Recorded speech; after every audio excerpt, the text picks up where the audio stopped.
ॐ ह्रीं अरहं श्री आदिनाथाय नमः।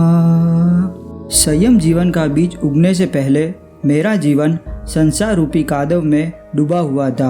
मेरी जिंदगी संसार के तमाम सुखों को भोग चुकी थी, जैसे घूमना फिरना, खाना पीना, मौज मस्ती। जीवन में धर्म का मूल्य बहुत ही सामान्य था। पूजा करना, पंचस्थिति पालना, प्रतिक्रमण इत्यादि क्रिया। समय का पहिया चलता रहा। मैं अपनी मौज शौक में मस्त हुआ। संसार के रंग में मैं पूरा रंगा हुआ था। एक दिन बहन मार साहब के पास से संदेश आया कि साहेब की व्यावच करने आपको आना है। साथ ही साथ उन्होंने ये प्रेरणा भी की कि संसार में इतने दिन बिताए हैं तो आप महात्माओं के साथ कुछ दिन रह के तो देखो। संयम जीवन को एक बार बस नजदीक से तो देखो। अनंत आधार से मैंने बहन मार साहब की बात मानी और फिर मैं बस चल दिया। साहेब के पास बस 7-8 दिन रहा। उनमें से एक दिन ऐसा आया कि मैंने बहन मार साहब के पास गया और खूब रोया कि मुझे घर जाना है, मुझे यहाँ नहीं अच्छा लगता, मुझे ये जीवन बहुत कठिन लगता है।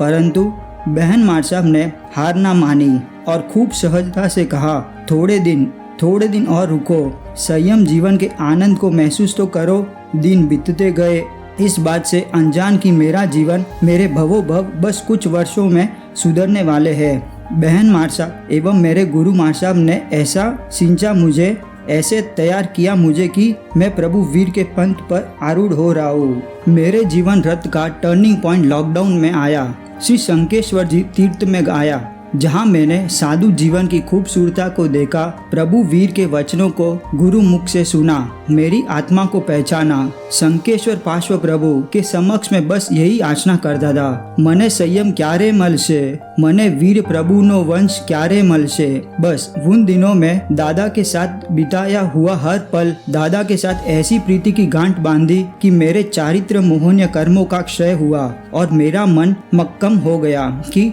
प्रभु पंत ने पामी करू हूँ आत्म ने उजमाल, गुरु शरण ग्रही ने मारे जाऊ चे भव पार। मेरे गुरुकुल वास का वो सबसे खास दिन था जब मेरे गुरु माँ ने कहा था कि आओ आज प्रभु मिलन करते हैं। मुझे याद है उस दिन जब मेरे गुरुजी ने मेरे को समवसरण की रचना दिखाई थी। समवसरण में सिमंदर स्वामी बैठे हुए हैं, चारों जगह देवी देवता, मनुष्य, तिरयन सब तरह के लोग थे। उस लोगों के बीच में मेरे को सिमंदर स्वामी ने, भगवान ने बुलाया कि आओ कल्पेश, आज आपको दीक्षा लेने रजोवरण दे रहे हैं। बस वो एक फील मेरी लाइफ पूरी चेंज कर दी। और एक दिन ऐसा भी आया जब हम लोग विहार करते करते एक रास्ता बहुत उबड़ खाबड़ आया। विहार में मैं तो घबरा गया। साहेब ने कहा, अरे डरो नहीं, ये तो अपने कर्मों को खपाने के रास्ता है। और कहा कि पगमा तारा चाला पड़ से कर्मो तारा बड़बड़ बल से। मेरे बहन मार साहब, मेरे गुरु मार साहब का मैं बहुत ऋणी हूँ। अगर उन्होंने प्रेरणा ना की होती तो मैं आज संयम पंथ पर आरूढ़ ना होता। संसार वो है जो तृष्णा की आग में सलगता है और संयम वो जो तृप्ति के ताज से सजता है। संसार में वस्तु अपार है पर संतोष का नकार है। संयम में वस्तु गिनंत है पर आनंद अगिनंत है। इस पंचम आर्य में अवसर पीनी काल में आनंद सुखदायी है। संयम जीवन है। पूर्व भव के पुण्य उदय में आए तब जाके वीर प्रभु का शासन पाया। संयम जीवन वीर प्रभु की जीवन शैली है। संयम जीवन मेरे आदिनाथ से मुझे मिलाएगी।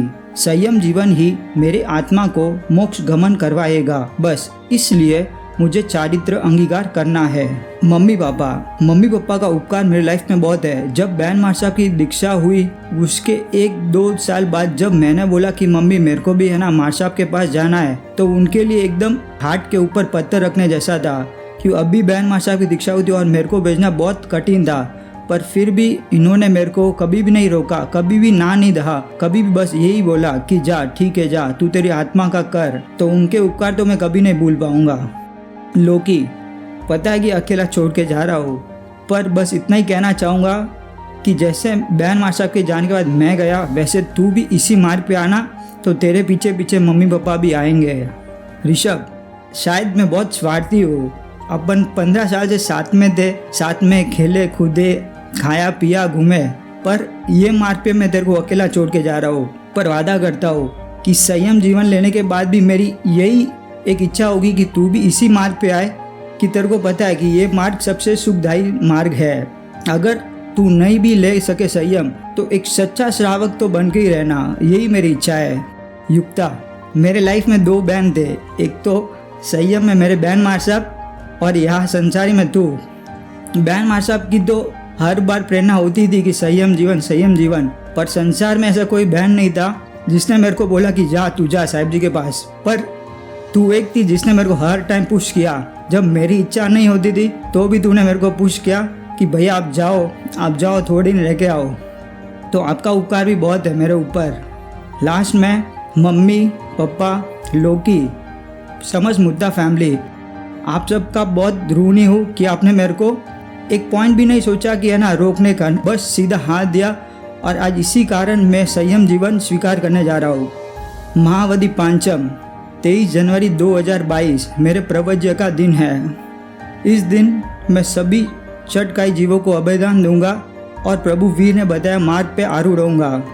तो आप सब लोग मेरे को ऐसा आशीर्वाद देना कि मेरा संयम जीवन निष्कंटक निर्विघ्न से पूर्ण हो और अच्छा से अच्छा संयम जीवन गुरु आज्ञा को तहत ही करके पालन करूं।